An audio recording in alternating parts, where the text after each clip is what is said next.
All right, everybody. I'd like to welcome you to this is session set 6 for Combat Learjet podcast. So I appreciate everybody joining us today. We have a special guest today. We've been trying to get this going for a long time. So Pilot Stuff is finally coming on to join us. We get a chance to we'll talk a lot tonight about his career, our careers together, and just maybe a little background to some of the stuff you see on IG all the time. So we appreciate you joining us tonight. And before we get started, Derek's got a few comments for us. Awesome. Before we get started tonight, we'd like to thank our first sponsor to the podcast, Strikeforce Energy. Strikeforce Energy is veteran-owned and operated. They're easily my favorite energy supplement out there. They come in small $1 tin pouches that you can add to any water, soda, drink, coffee, anything like that. If you go and check them out, be sure to use code COMBATLEARJET. One word, it'll take 20% off your order, and it'll help support this podcast. Thanks, Derek. I appreciate that. So, all right. We'll only use first names today, Jay. But Jay, I just want to welcome you on board the podcast. Appreciate you taking some time out. I know it's been difficult to work this out so that we could both get together and do this. Well, thanks, man. Can you hear me okay? Yeah, we got you loud and clear, Jay. All right, just checking. Thanks for having me on, you guys. I really appreciate it, Derek and Steve. And just glad to be here. Well, that's awesome, Jay. Yeah, we want to, like I said, we're going to cover a lot of topics tonight. I just want to start off by, I know you just retired from the military. I posted some stuff on that as you did. So 30 years, that's awesome. I appreciate your service to this great country. And I just want to start off by giving you an opportunity to tell your story, kind of how you got into flying, how you got in the military, some of the paths you've taken. I know that this is your path is a little bit different than some of the others in the military. So that's why I'm excited for you to be able to share that, so that we can help those out there that are kind of looking at getting in the military and following along in what we did. Sure. I'll try to tailor it, for the young guys coming up that are interested in, maybe joining the Air Force or becoming a pilot in some other way. I can just tell you what my path was real quickly. I'll just give a recap. And it started from a young age. I'll spare you all the boyhood details, but I wanted to fly from a very young age, like a very 14, 15. I had it in my head that's what I wanted to do for a living. So I wanted to fly airplanes, but I didn't know quite how to do it. I thought I'd be an airline pilot. Never gave a thought to the military, and I knew what I wanted to do. I just didn't know how to get there, like so many people probably do at that age right now. So as it turns out, I told everyone that I wanted to be a pilot, and happened to be at a family reunion, and a distant relative happened to be a pilot that I didn't even know. So my parents introduced me to him. It turns out he's a military pilot. He flew A-7 Corsairs in Pittsburgh, and I'm forever grateful to this guy. His name is George Elliott. So anyway, he was a lieutenant colonel in the Air National Guard, and he invited me to come down for a drill weekend at the Air National Guard and see the A-7 Corsairs, and possibly look at that as an alternative to maybe even going to the airlines, at least initially, which of course I learned later that you just don't go to the airlines, at least not the big ones, immediately. There's a long road before that happens. So I met him at 6 a.m. on Saturday morning, drove down to Pittsburgh, walked into a hangar full of A-7 Corsairs that were packed in there. And I just couldn't believe it. My eyes bugged out of my head. I'd never seen a jet up close like that. And it wasn't what I was expecting, because I'd never even seen one. There was no internet back then, so I didn't have any pictures really. I just walked in and there were all these jets right in my face. So before I know it, he's pulling out the ladder out of the side of the airplane and asked me if I want to jump up and get in the cockpit. So of course, a big smile on my face. I race up the side of this airplane very carefully, because it's kind of high off the ground. And when you're not used to it, you can fall pretty easily. But I jumped up in there, got in the cockpit, and as soon as I hit that seat, there was no doubt in my mind, if there was prior to that, what I wanted to do for the rest of my life. So that's kind of where it all started for me. Bigger picture from there down the road was, I signed up at age 17 in high school, so I was still a junior in high school. when I signed up, you had to have parental consent. Still do probably at age 17. So joined the Air National Guard, signed up, went to Lackland Air Force Base, slick sleeved, basic training, graduated that, came back. That fall, went to college and started my 4-year degree, some flight lessons in there, worked in the evenings and went to school. So it was pretty busy for me during my college days. What was your Graduated from job in the Air college. National Guard? It was being a life support technician. I chose that specifically so I could work with the pilots. It's the guys that clean the masts and make sure the G suits are operating correctly, and cleaning helmets, that kind of thing. Also got to train some survival skills for the pilots too. That was always entertaining. So after I graduated, got my degree, that was the key for me. You have to have a 4-year degree now to fly in the military. So by that time, the A-7 Corsairs were just going away, and I was selected to go to fly the KC-135 E models at that time. Went to pilot training at Columbus Air Force Base, Mississippi. Finished that year. As anybody will tell you that's flown in the military, that time training to fly jets is the best time of your life. The first time you solo, in my case, it's T-37 and a T-38. It's it's a memory you won't soon forget.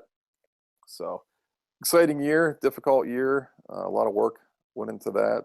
Came back to fly at Pittsburgh, flying a KC-135 for years, and then I decided that I wanted to get out of the tanker world and go do something different. So I found the C-21 unit out in Colorado Springs, and before I got the offer to come fly there, I flew for PSA US Air Express, fly Doherty A320s for a little while. But then eventually the C-21 unit called me and went out and flew Learjets, and that's what I've been for the last 18 years. And overall, I've got almost 31 years in, and just retired a couple weeks ago. So pretty excited about that. It kind of brings us up to date. What else that's can I awesome. tell you about any of that? Well, that's great. Obviously, Jay, our paths crossed when we in the C-21 world. In fact, I hadn't mentioned this before, but you were on the hiring board that hired me. So whether that was a good decision or bad, we could leave it at that. But That's right. you That's were right. there when I interviewed with the 200th to get hired on. So and that was back in 2000 that we met. So we could It's true. fill a whole podcast up with some of our combat Learjet stories flying around the C-21, and we'll talk about a couple of those. But yeah, that's fantastic, and I think that gives people an idea of another path to get into the military, choosing the Air National Guard right out of the gate, working a different job. I thought it was interesting that you worked. Is that pretty common, would you say, when you first join the Guard, that you're going to have a job for a while, probably before they send you to pilot training? Yeah, that's the key, and that was the deal coming in. The lieutenant colonel that I got to know initially, he knew I wanted to fly airplanes, but come on, I'm a kid. I'm barely 17 years old by the time I signed up. You don't know what you want to do at age 17, and if somebody 17-year-old told me they wanted to fly, I'd be like, yeah, it's great, but you never know when they're going to change their minds. So his advice to me was, do the best you can, stay out of trouble. Number one, because that'll ruin your career right there. You start getting a track record with the police. Get the best grades you can, keep your nose clean, and get to know people. And after a few years of that, working your way through college, after 4 or 5 years of being there, they know you by that time, and now you've got the best chance of becoming a pilot in that unit. Who are they going to hire? A guy that's been working for them hard, that's a good guy, that's staying out of trouble, doing what he's supposed to be doing, he wants to fly, or somebody that you don't know coming in from the outside the unit, which, great guys do that all the time. But I'm just saying, when you got a history with somebody, it's a little bit different, right? You've seen them, you've been able to watch them. So that's kind of the key. And did And you at do least some it was flying for me, and I thought it was great advice. I still pass it on to guys today. So Awesome. Did you do flying on your own before you actually got picked up for a pilot slot? I'm sorry, you broke up there a little bit. Did you do flying on your own before you were sent to pilot training? Yeah, I mean, all through college, I worked. I worked towards that goal. Worked in the evenings, studied during the week. On the weekends, I'd go fly, try to get my private pilot's license. So I worked that out during school. So like I said, working, going to school, getting the private pilot's license, I didn't have a lot of spare time. It was tough. I mean, I didn't get the best grades probably as a result. I don't know how much that's just, how big or how small my brain is, or how much I was working at the time. But I can tell you, for guys out there that don't have perfect grades, there's hope. I mean, it's not like pilots are geniuses or anything, that's for sure. So just want to throw that out there as well. Well, and I get asked a lot on Instagram, do I have to have an engineering degree? Do I have to have specific degrees? And we've talked a little bit about this in the past, and the answer to that is no. I'd shared that I had a psychology degree, which my degree by itself is a throwaway degree. And I forget what you went to some little bitty no-name college, Jay. What did you get your degree in? So.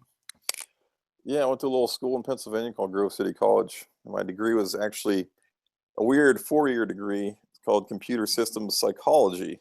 It wasn't a 2 degrees. It was just one 4-year degree, which they don't even have it anymore. It was kind of an obscure thing, but there are 2 things I was interested in. So that's what it was. But yeah, it doesn't really matter what your degree is. I think they have a preference for things that have logic, math, or computers or aviation, obviously.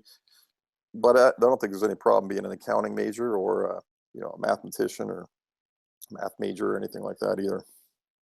That's great, man. So I know we'll touch on it. You've since retired. You retired just recently, correct? I did about 2 weeks ago. So awesome. Flew my last flight. Yep, that was great. That's great. And I know for me personally, I retired back in June. It's a little bit of a transition. You're probably in that mode still where you start going, wow, I'm really not in the military anymore. Yeah. Especially when you've been in it for 30 years. So every day I wake up and I think, wow, it's not part of my life anymore. But like you said, I've moved on to greener pastures in my mind, and I had a lot of fun, but I don't really miss it. I just miss the people. I don't even miss the airplane. I mean, I guess I kind of do a little bit, but I don't miss being all cramped up in a Learjet. So, well, and as far as that, it's funny you mentioned that. Jay and I were both on the bigger size of the pilots. So it is the Learjet is a very compact, uncomfortable airplane. I like to tell people it was fantastic to fly for about an hour, hour and a half. And then the pain sets in and you weren't able to lean your seat back. The seat was always but for most people, it was all the way back against the stops. The rudder pedals do not adjust. So you're just squeezed in there. And we flew a lot of these missions that were 4-hour missions, back and forth to Andrews. And literally by the time you finished up, you could barely get out of the airplane. Yeah, I remember many times pouring myself out of the airplane. Yeah. Well, and honestly, just sharing a little more personal with us, both Jay and I ended up with back surgeries directly related to the Learjet. So that tiny cockpit. Yeah, the tiny cockpit for hours on end. The other thing that caused a lot of back problems for guys is that we loaded the bags in the front of the airplane all the way to the back of the airplane. And you can't stand up in the airplane, obviously. So you're loading these huge bags and you're doing it bent over and it's tough. So. Yeah. Didn't you, in the desert, you're loading spy film from the U-2 planes? How much did that weigh? 200 pounds or something? Yeah. Those canisters were about 200 pounds each. And a couple times we'd load 2 of them up and they didn't fit. So we'd have to pull seats out and trying to get those in. I remember at one point I was starting to have quite a bit of back problems. And I'm thinking when they come out, I'm going to have them, the folks bringing it out, I'm going to have them do the bulk of the lifting because I'm hurting. And I'll never forget it. It's probably about 11:30 at night. I'm sitting on the ramp and I think El Dafra, and out come 2 young female enlisted. They couldn't have weighed 150 pounds, maybe 200 pounds together. So I'm like, well, I guess I am helping lifting all this in. So it was just tough to get it in and get it tied down and ready to move to the next place. So yeah, that was a downside. And I know that we probably had, I don't know, 4 or 5 guys had back back surgeries and issues because of the Learjet. Some of it very serious back surgery. Yeah, we had one pilot that we lost long term just due to back injury. So that was a downside. I know the F-16 guys that we were attached to, they all had neck issues. You fly the F-16 long enough with a helmet and night vision goggles and all that, pulling G's, and it ends up tweaking your neck. And the Learjet pilots all had back issues. So that's awesome, Jay. As we talked about that, I just wanted to mention, tomorrow's Veterans Day. Obviously, I know I've already thought about for my Instagram, I'm wanting to post a lot of different pictures from different veterans and stuff, and just what it means that the people that are out there still doing it and have served this country. And I know you probably feel the same way I do. It's just, it's a blessing to be interacting with a lot of these folks that have done that. And I'm grateful that Instagram has allowed me to kind of touch base with a lot more of those. Yeah, definitely. I also think, what is it, today or was it yesterday? Was the Marine Corps Yeah, today. birthday? Yeah, Yeah, today. I feel bad I haven't posted anything in regard to them, but I post their stuff once in a while too. But yeah, I'll have to put something out there. Instagram is, you get tied up doing things and it ebbs and flows. Sometimes you post 20 things in one day and then next thing you don't see anything for a week. So Yeah, that's awesome. Well, I wanted to mention, Jay, I thought back as I was getting ready for this, one of the most memorable times that you and I flew together. And I would have to say it was the time that you and I went up to Alaska for a week. And yeah. Our marching orders, whether this be right or wrong, the way the military runs their military budget, is it's designated on the flying hours each year. And towards the end of the fiscal year, which is in September, we fly out our hours, and we're doing training. We're flying around to different stuff, but for the most part, the military flies their hours out to the very end to make sure you use them all up. And again, we could debate this, how the military does their budget, but if you don't fly your hours out, you risk not getting your same hours next year and budget. So you and I headed out the door to do some training in Alaska, and really our job was to go and visit as much as we could and get in and out of a lot of these different fields. And the reason behind that is we have up in Alaska, they have a lot of early warning system in place up there. And we would often haul passengers up into these locations so that they could check on them. So there was a purpose by it, but I remember just enjoying.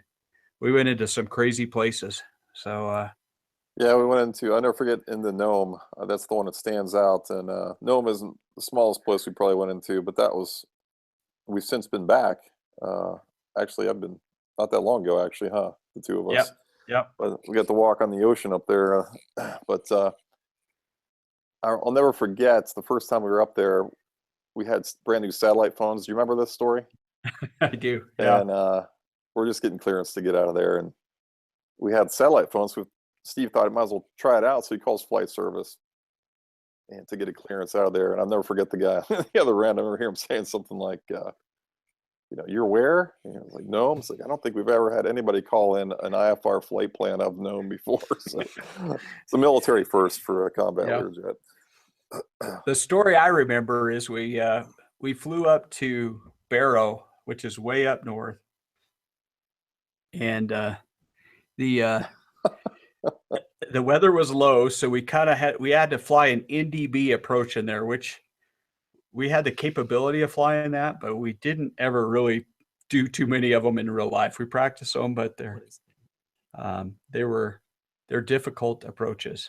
That's fine. I don't remember that at all. But if you're going to do an NDB approach, why not do it to? Yeah, to Barrow, I remember Alaska. we did the full procedure NDB into Barrow, and we come in, we land, and the runway is just terrible. I remember it was just rough and bumpy, and we taxied off, and it was almost gravel. It wasn't categorized that, but I'm like, man, we got the Learjet in kind of a nasty place.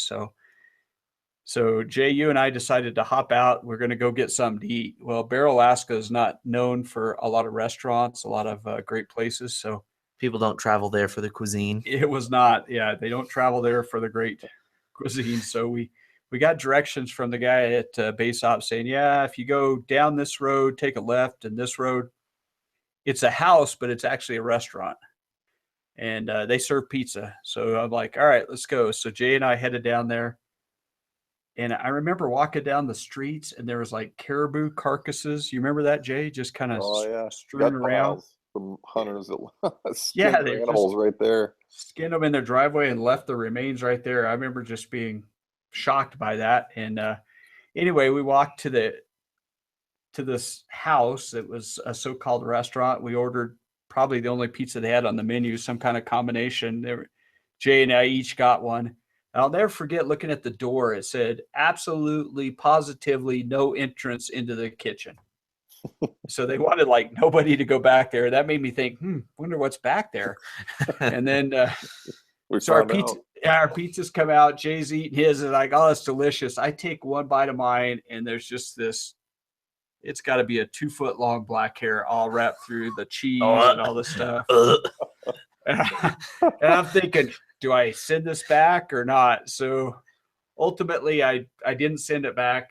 I didn't eat it. And Jay's over there. You're just munching yours going, mine's great. I got nothing in mine. So yeah, mine was, actually thought it was pretty good pizza until I saw that. But I'll never forget that hair. Not only was it long, but it seemed abnormally thick and abnormally black and abnormally disturbing. Yeah, and I remember it was like baked in and around the cheese. I mean, it wasn't just like a little. It was, it's terrible. I can still see you pulling it out of your mouth. Yeah. So anyway, so that was one of it. But I think that I don't remember where we went, but we went in probably 10 or 15 locations in Alaska, to include Dead Horse, King Salmon, Dead Horse, Barrow, Nome. What was the farthest north you'd ever gone? I think Barrow must have been that, wasn't it? Is that as far north as we went up there? I don't know which is farther, Barrow or Dead Horse. I'm not sure. Yeah, maybe Dead Horse, I think too. Dead Horse. It's just such a lovely name for a town. Yeah, it was actually a nice runway, and that we ate at a cafeteria there because that's where the Alaskan pipeline starts. So there's a lot of workers up there, and they had a lot of stuff. Went to Kodiak, Cold Bay. Yeah. What about the farthest out in the Aleutians? Yeah, we tried to go. Didn't you and Jay try to get out to like what's way out there? Shimia and Adak, but I wasn't on any of those and try to go out there. Cold Bay was enough for me. Otherwise, it just seemed painful to go out there. Yeah. But a lot of stories from Cold Bay though too, fishing for snagging red salmon up there legally, of course. Yeah. Yeah, we did. I remember we stayed at that house. It was not. There's no hotels in Cold Bay, so you're staying at somebody's house, and the owners were supposed to stay in the house next door, and they decided to come over and stay in the house with you and I and a couple other pilots. And that's so weird. I remember thinking the movie Misery, where you're tied to your bed and they lop your ankles over. I'm thinking that's going to happen to us. We're never getting out of here. The same lady what's the name of the lady in that movie that played that part? Yeah, I can see her face. Anyway, that she was a dead ringer almost for her. I can see her cornering you. For some reason, she picked you out. She'd get you in these real intense conversations, like in a corner, and the rest of us just kind of like slink off away and get out of there. Yeah, leave me. Yeah, sounds like a Stephen King novel just waiting to happen. It's a weird place at Cold Bay. The other thing that's weird is she acted so normal. Like she came out with this platter of cookies. Hey, would you guys like a warm cookie, chocolate chip cookie? Well, of course, we're like, yeah, that'd be great. So we're loading. I had 1 or 2. Jay, you had 9 or 10. I don't know. And then and then we get our bill, and it's like each cookie was like $4 or something. Just bizarre, man. That was crazy. So yeah, it was a great time. Her husband was just a strange cat as well. I hope they're not listening to this. I'm sure they are. Oh, they don't have internet. I'm convinced the guy was on some kind of drugs, because every 3 or 4 hours he would hop on a 4-wheeler, go around the back of their house to some other shed that they had, and then you'd see him come back after about 20 minutes. Yeah. And do you remember this, Steve? I remember we're in this house, like this big group house. It's weird, like you're staying at your relatives or something, but you're actually on an Air National Guard mission. And the guy's sitting there in the middle of the room. It's like a community room, in a chair that's fairly upright, and he is stone cold asleep. Yeah. The only Yeah. problem is his eyes are half open, which is just creeping me out. So I'm like, I wanted to take a picture of him in the worst way, like up close, but I just didn't. I didn't want to get busted, so couldn't Yeah. do it. But yeah, I he remember would zone out like that. we had to drive from that place out to where we fished, and we had to cross this river. It was amazing. Cold Bay it's an incredible place. There's tons of grizzly bears up there. I mean, we saw them all over the place, and Yeah. it's a small area that I don't want to hammer everybody that lives in Cold Bay, but your average person does not move to Cold Bay, Alaska. It's just out in the middle of nowhere. There's nothing out there, and I remember we borrowed his Suburban. I say borrowed it. We paid for it. We rented it to go out, and he didn't. Were you in the vehicle? He didn't want to put it in 4-wheel drive. Is that what it was? Or I don't Yeah. remember. Yeah, we're crossing at low tide because it's the only time you can cross certain areas out there. So there's a flow of water, and we're crossing at low tide. I don't remember how deep it was, maybe a foot or a foot and a half. It was enough to get my attention because it was probably 100 feet across. And I remember him kind of explaining to me, how I didn't need 4-wheel drive because I asked him, "Do you need 4-wheel drive?" He's like, "No, just put it in 2-wheel drive, you'll be fine." So I'm like, okay, because I'm driving a pickup. Steve, you're in the first car with him. Yep. Yeah. Is that right? So you guys are going across. And I'm like, man, this guy's crazy. So he goes all the way across, about 15 feet from the other side, getting up on the shore. I can see the rear end of your vehicle starting to slide out with the water flow. I'm like, oh my God, they're gonna go with the tide. Yeah. And then I think he stopped it and put it in 4-wheel drive. Somehow you guys made it out of there even after stopping, which I was surprised. But I didn't listen to him. I had it in 4-wheel drive the whole time, and we didn't have any problems. But yeah, I remember going out there though. I remember seeing the grizzly bears sticking their heads up out of the bushes that were so dense. Yep. And we did have a big old weapon of some type. I can't remember, was it a shotgun or was it a rifle? I don't remember what it was. I just remember. Yeah. But he did put it in 4-wheel drive once we got stuck out there. So I thought it was funny. Yeah. He told you not to, and then he did. But Yeah. and there was a bear right near there. So I'm more worried about that as we begin to float down the river. I'm like, if we have to get out, we're gonna look like a big peak salmon for this bear, So Yeah. And they're coastal grizzlies. Yeah. They're those big brown bear that feed on the salmon. They're not the inland ones. They're gigantic. Yeah, So they're huge. I didn't want a grizzly man situation to pop No. up on me. No, I didn't. So That was a good time. Those it was a great time. We enjoyed it. On that point, obviously, Jay, and if you haven't figured it out yet, we're great friends. We've been friends a long time. We give each other a hard time on Instagram. I don't know how it started, Jay. We just kind of went back and forth. I know we gave each other a hard time in the squadron, so it kind of naturally carried over to Instagram. But even our post today. So for those of you that can't actually see Steve, his arms are much shorter than a normal human's. So just wanted to throw that out there. Yeah, just throw that out there. Well, and I was hoping you could talk today about all your busted check rides and ATC violations. So I'm hoping we can get into that before we're done here too. So, but I've got a busted check ride. Yeah, I know. Well, that's good. So I don't know if you do. Steve is a miracle. He's a wonder child pilot. Do you have any busted check rides? I busted a couple in pilot training, but nothing since then. So were they check rides? No, they were the ride. I did bust a check Daily ride in rides, pilot yeah. train. Yeah. Oh, So okay. At least one. All right. Yeah. So. Yeah, humble then. But they didn't have 4 mates that went along with them, so I kind of skated out of that. But that's the flip side. I didn't bust any check rides in pilot training, but I sure came close to it on my very first one in the T-37. I was the first one to solo, and they give you downgrades for all the maneuvers that you do, or they can give you downgrades.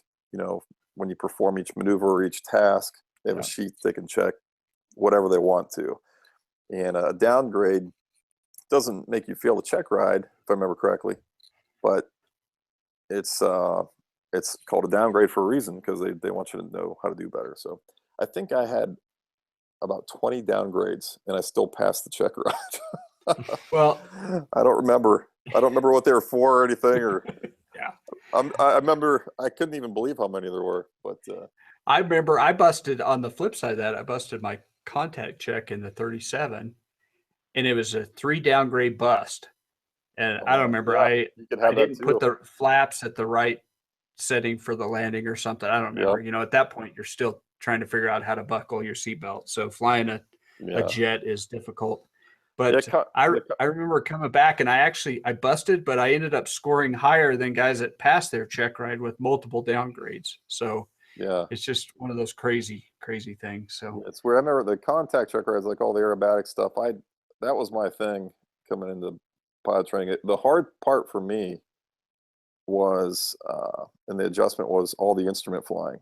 I didn't know what an instrument approach plate was. I thought it was something you ate off of, but yeah. and that was honestly, that was the part of flying that I got used to. And I'm like, we're not just out here having a good time, doing loops and barrel rolls. We got to do math sometimes, and fly this exact course and read these procedures for missed approach. And like that kind of took the fun out of it for a while for me. Yeah. Because that's work, trying to learn all that stuff. So. Well, Jay, I think we're going to take a quick break. If you'll stay with us and those live stay with us, we're going to take a quick break, and this will divide the two up. And then when we come back, I'd like to talk more of our Instagram, kind of how we got started, maybe some chemtrails, and just we'll open it up to a few questions that are out there. So if you're willing to stay with me, it'd be great. So thank you everyone for listening. Be sure to check out Combat Learjet on Instagram and Pilot Stuff on Instagram as well. Is that one word, Jay? Pilot Stuff? At Pilot Stuff, one word. Pilot Stuff. Awesome.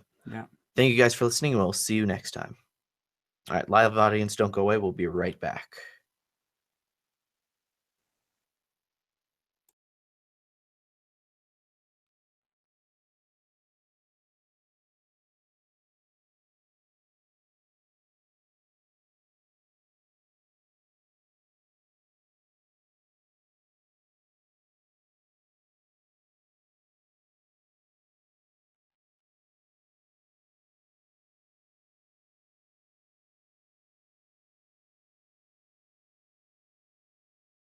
In here, got a handful of guys that are enjoying it, I guess. Yeah, we got 11 viewers at the moment. Okay, cool. Which is awesome. It's fluctuated between then. So we're not on right now. In between podcasts, guys, if there's any questions you want to ask, Jeopardy music plays. Yeah, Jay is asking if we're on right now. Yes. Can you hear us, Jay? I got you. Yep. Yeah. We're going to take a quick break, and then we'll be right back. Okay. Sounds good.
All right, you ready, Jay?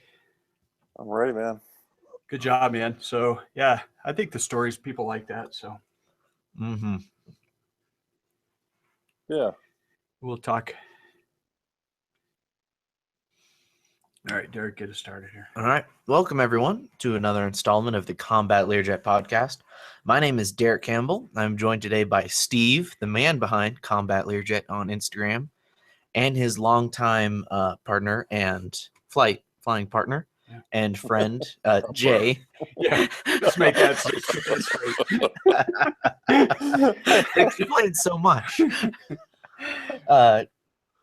Jay, also known as Pilot Stuff from Instagram. How are you guys doing tonight? Good. Great, man. Appreciate it. Glad to be here.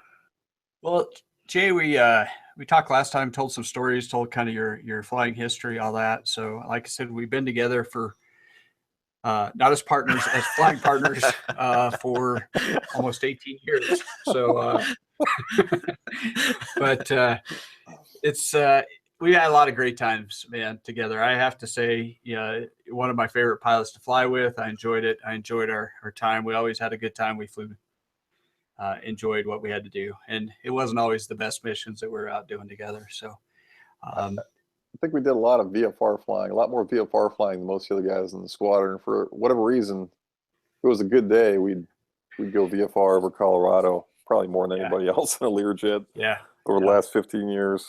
In other places. I think we were probably one of the first guys to take it into Telluride. I know you and I went there first, and I know I've seen pictures of the guys doing it recently, but we went out and kind of explored the envelope on a lot of that stuff, and it was great to see and do that. And some of those fields like that, Kodiak and Telluride, one way in, one way out fields. Yeah, Telluride's what, 9,000 plus feet there, and then I think you've also been into. I didn't go in there with you, but Leadville, Colorado, which is the highest altitude airport, I think in the United States. That's right.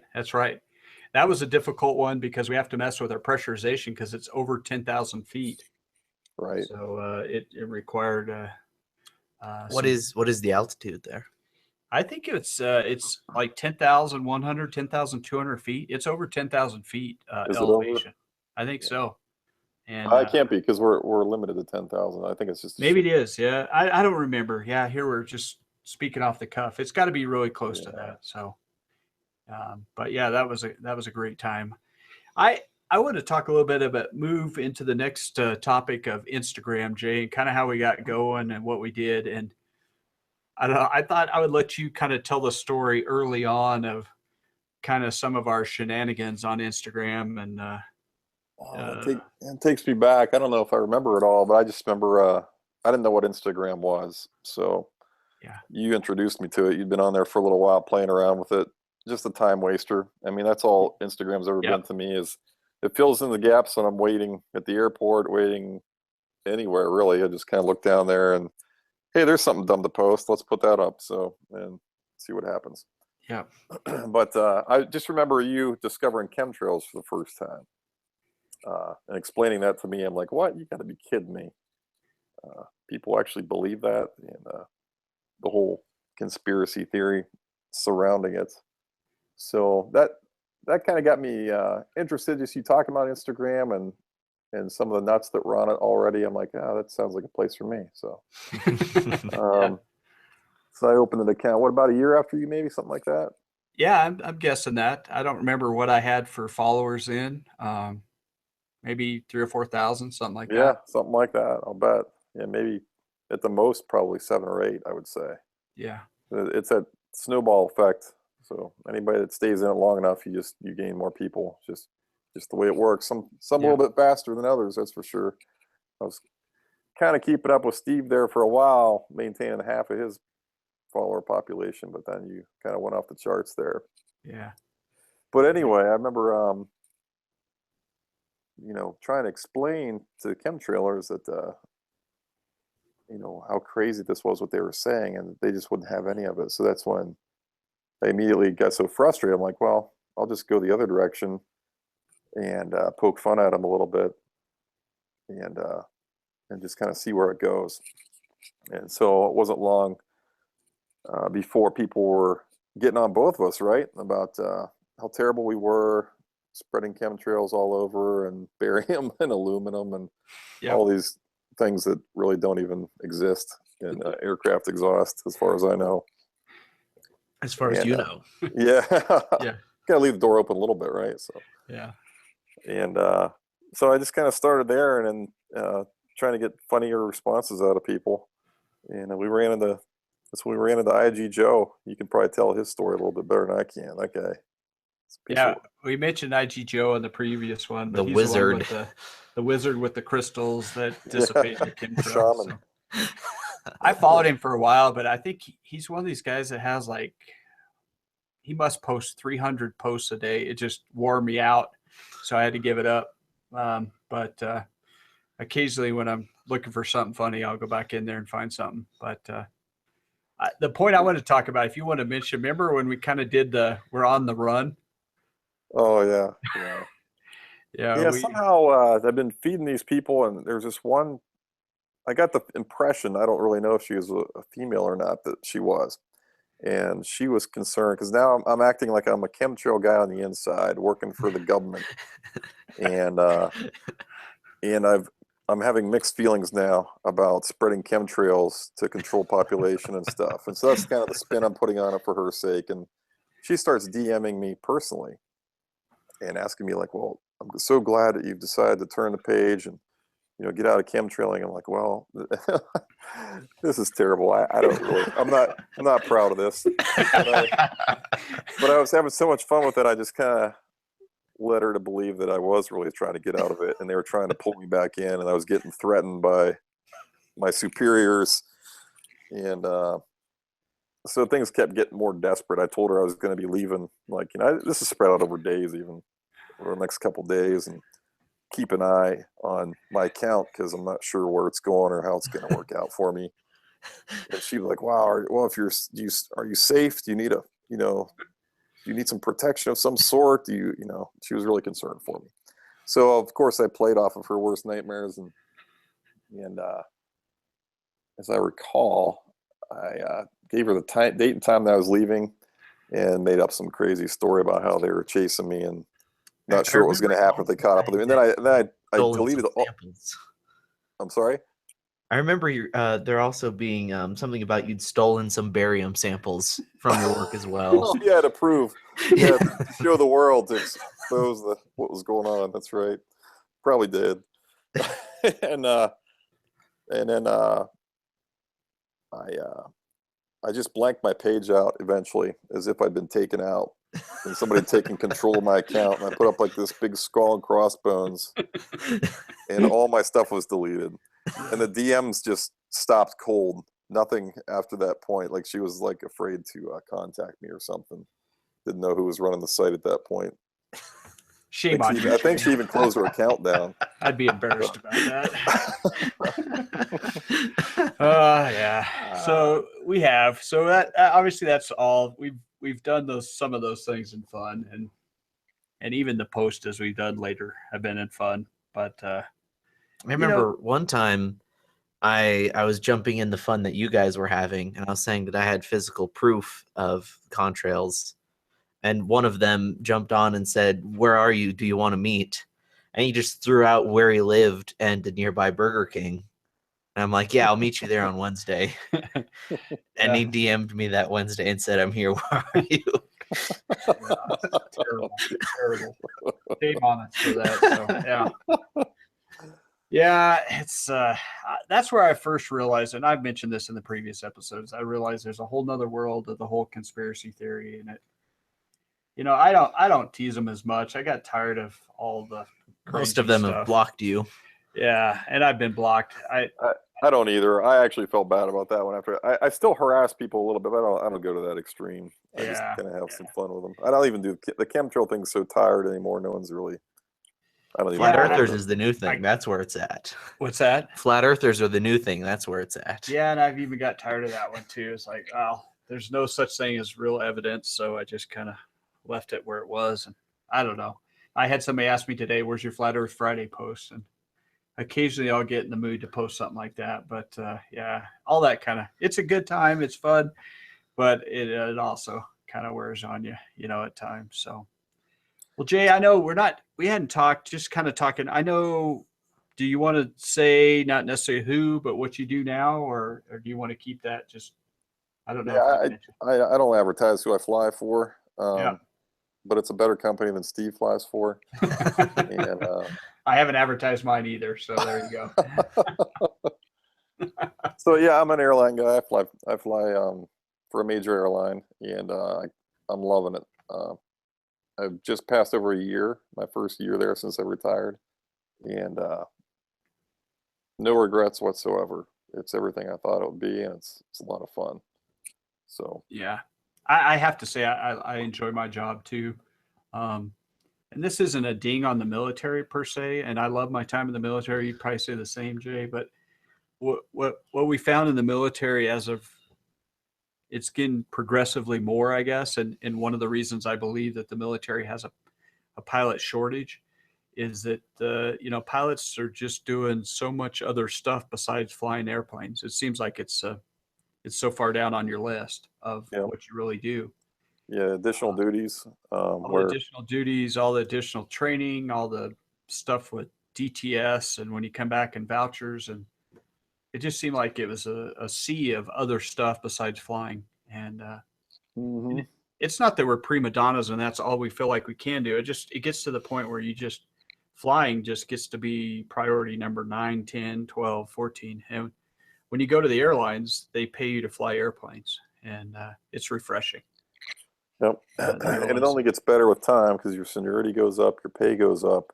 So every day is better than the last, Yeah. essentially. And Yeah. you're compensated for everything you do. And like in the military, it's, one rate, one size fits all. It doesn't matter if you work an hour or 20 hours some days, if you're on active duty orders anyway. Yeah. It's all the same. So I appreciate that. I like that compensation side of that, the aspect of the airlines. The only issue is you have to deal with the general public. Yeah.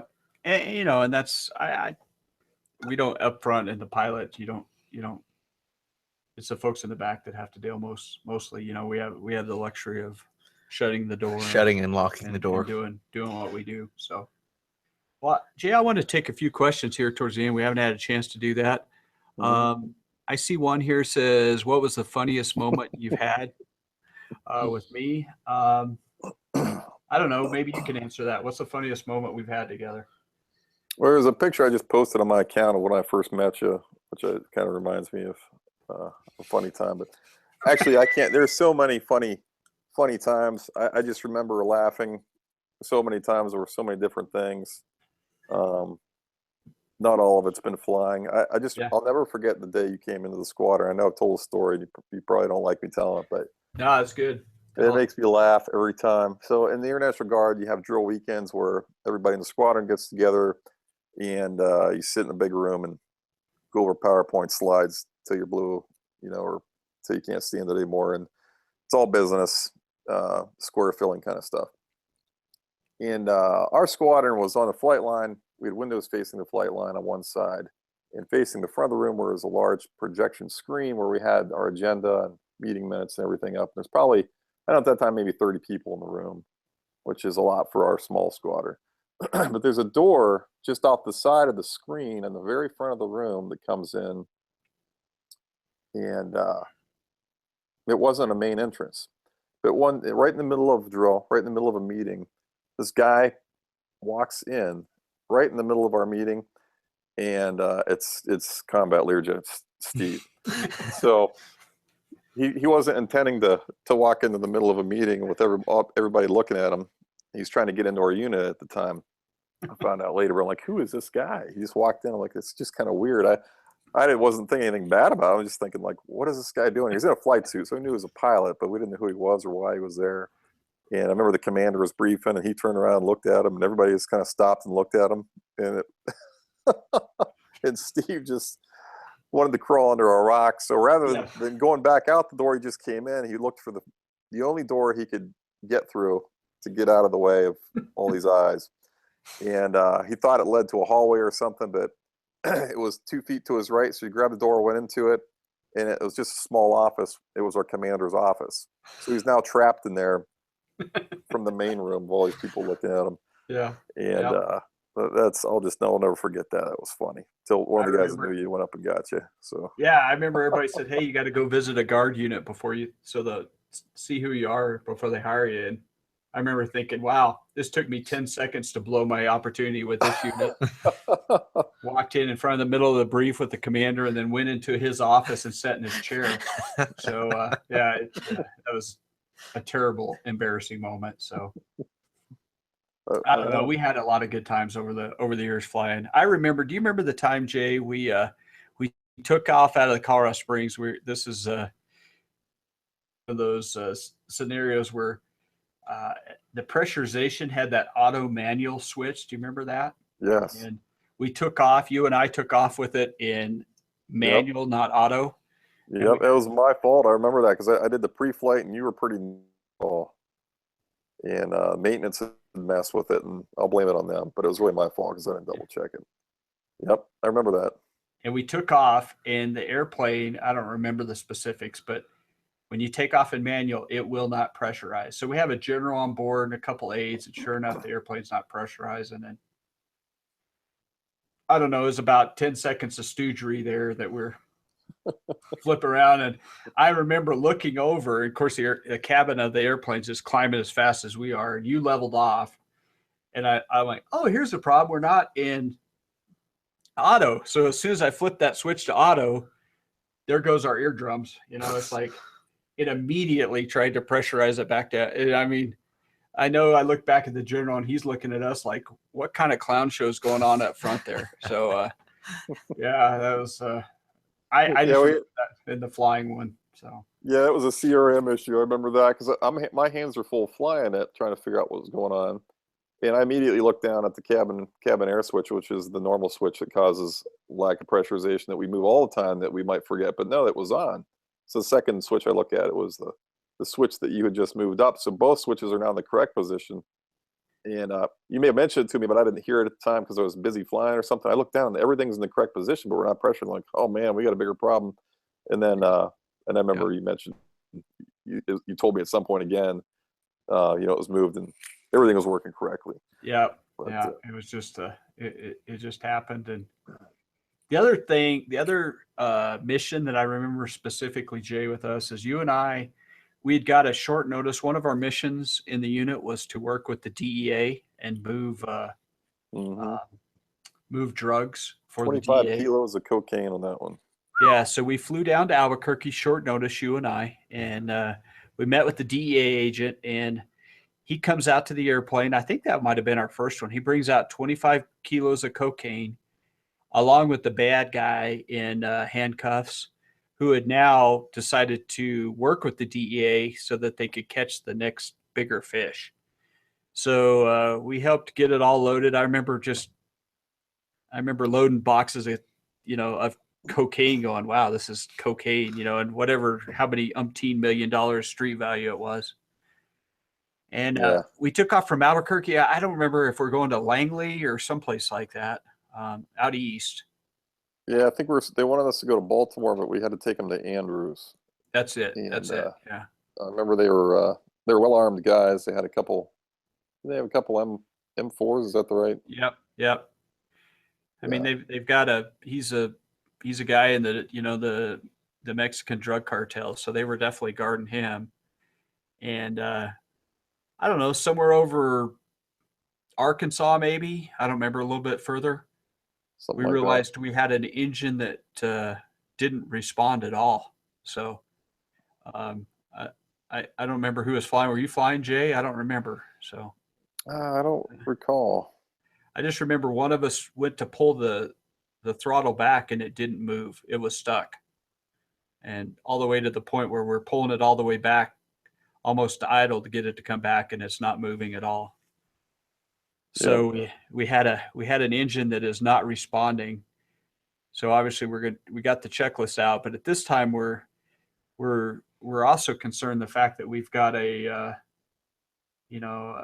part of the Mexican cartel and a bunch of cocaine on board. So we're not just going to drop in anywhere and land. So we were trying to figure out what the best place to go with that was. along Yeah. with working the problem. So I remember ultimately we descended, we ran the checklist, and I think we fuel controlled the manual, and we got control of it and was able to press on. So Yeah, just the fuel computer was freaking out for some reason, so we took it out of the program and flew it manually on that engine. I think we discussed diverting potentially, and then we started looking at our fuel at the lower altitude because we had to be lower with that, Yeah. and we decided to keep going that we could make it after we looked a little closer, and we did. So that's awesome. I got a question here for you, Jay. Your most rewarding flight. rewarding. And that could go back to your tanker days or any of the stuff. Yeah, the one that probably I'm not sure who's. That's an interesting question. I would have to say after 9/11, it was. I think I flew the next 2 nights, September 11th. No, I'm sorry, September 12th and 13th. Both nights flew to, I think, Andrews Air Force Base. Yeah. And I would have to put it up to that. Those were the two probably most rewarding flights. And just going to, you had that feeling after watching the towers fall of just wanting to do something, anything, because you just feel like you just want to tear somebody's head off that did that to our country. Yeah. So it's kind of a helpless feeling there watching all that, but it was nice to be able to respond and have the ability to do something so many people maybe couldn't even. So as you recall, they shut down all flights in the United States. So it was very quiet those next few evenings. We take off, and the only airplanes flying were refueling planes, fighter planes, some other special sneaky planes that we don't know about. And I don't know of anybody else like us flying C-21s. There probably were a few out there. And so I'd say that, just trying to help out, going to pick up some generals and stuff in DC and bring them back. But I'll never forget taking off out of Colorado Springs, and they cleared us direct at 400 feet to Andrews Air Force Base, right to the final approach fix, or to the field, I can't remember. And as we came in that night, I could look down and see the Pentagon, all the emergency responding vehicle lights and the flames. I could still see the Pentagon was still on fire for the next couple nights. Even, I think even on the next night, on the 13th, as I flew in there were still flames, and it was smoldering. Yeah. So it all became very real when I saw that. But that was probably one of my most rewarding flights. Yeah. Yeah, I agree. That was there were some interesting things back then, and I know I've talked about this on previous podcasts, being able to take off that next night or next morning, Right. Going into New York City and all that. So yeah. Well, Jay, I do you have anything you'd like to finish up with? This was just kind of us talking through some of our stuff. I'm grateful that you came on finally and we're able to get together and absolutely, and share some of this stuff. It's well, I hope it was a great something out of it. So it was fun. And I have to tell you, brother, it was a great run with you. I truly enjoyed serving with you, and you're a great friend. And yeah, we give each other a hard time, but it is.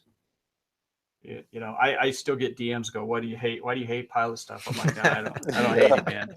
We're buddies. But I appreciate what you did for this country. I appreciate your service. And tomorrow I'm going to try to post a lot tomorrow and post as much as I can with, different people that have served in different aspects. So I appreciate all that. And that is what Veterans Day is about. I appreciate it. I'll be celebrating that tomorrow. And thanks to you guys for definitely having me on. I wish we got a chance.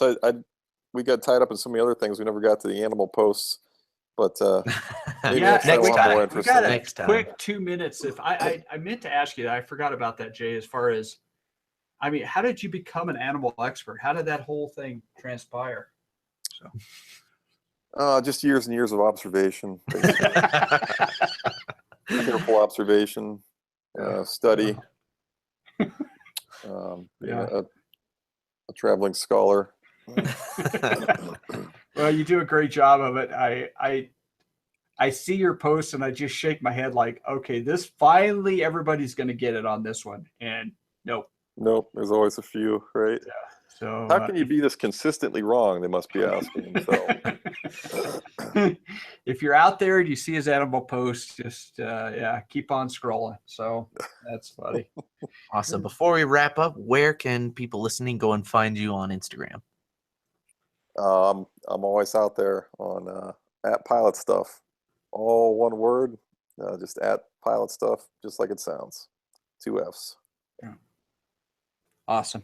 Well, thanks, Jay. I appreciate your time. I appreciate your service.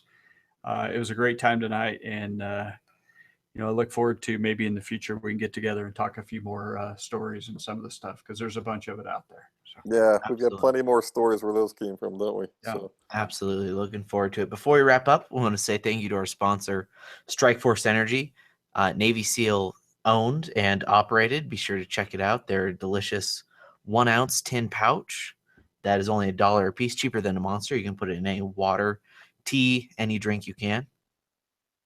If you do, be sure to use code Combat Learjet for 20% off, and it helps support this podcast. Also, be sure to check out moguns.com, moeguns.com. That's where you can find Combat Learjet stickers, shirts, patches, and possibly some other cool stuff we're working on in the near future.